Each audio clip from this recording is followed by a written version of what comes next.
હિંમતનગર નગરપાલિકાના ભૂતપૂર્વ કોર્પોરેટર તથા જાણીતા વકીલ સ્વર્ગવાસી ગોપીનાથ નાંબિયારની સુપુત્રી ગરિમા નાંબિયારે નોંધપાત્ર સિદ્ધિ હાંસલ કરી સમગ્ર સાબરકાંઠા જિલ્લાનું ગૌરવ વધાર્યું છે. ગુજરાત હાઈકોર્ટ દ્વારા આયોજિત પ્રતિષ્ઠિત સિવિલ જજ કેડર પરીક્ષામાં તેમણે માત્ર 25 વર્ષની વયે પ્રથમ જ પ્રયત્નમાં સફળતા મેળવી સમગ્ર ગુજરાતમાં ત્રીજો ક્રમ પ્રાપ્ત કર્યો છે. સ્વર્ગવાસી ગોપીનાથ નાંબિયાર વર્ષો સુધી વકીલ તરીકે તેમજ હિંમતનગર નગરપાલિકાના કોર્પોરેટર તરીકે નિષ્ઠાપૂર્વક સેવા આપીને મહેતાપુરા વિસ્તારના લોકોમાં વિશેષ માન સન્માન મેળવનાર વ્યક્તિત્વ હતા.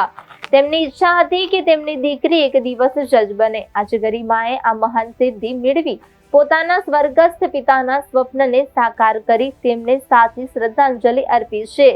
મહેતાપુરા વિસ્તારમાં વસવાટ કરતી ગરિમા નાંબિયારે LLB નો અભ્યાસ પૂર્ણ કર્યા બાદ ગુજરાત હાઈકોર્ટમાં એડવોકેટ તરીકે પ્રેક્ટિસ શરૂ કરી હતી. કાયદા ક્ષેત્રમાં અનુભવ મેળવ્યા બાદ તેમણે સિવિલ જજની પરીક્ષા આપી અને પ્રથમ જ પ્રયત્નમાં ઉત્કૃષ્ટ પરિણામ મેળવી સમગ્ર રાજ્યમાં ત્રીજો ક્રમ મેળવ્યો. ગરિમાની આ સફળતાથી તેમના પરિવારજનોમાં ગર્વ અને આનંદનો માહોલ છવાયો છે.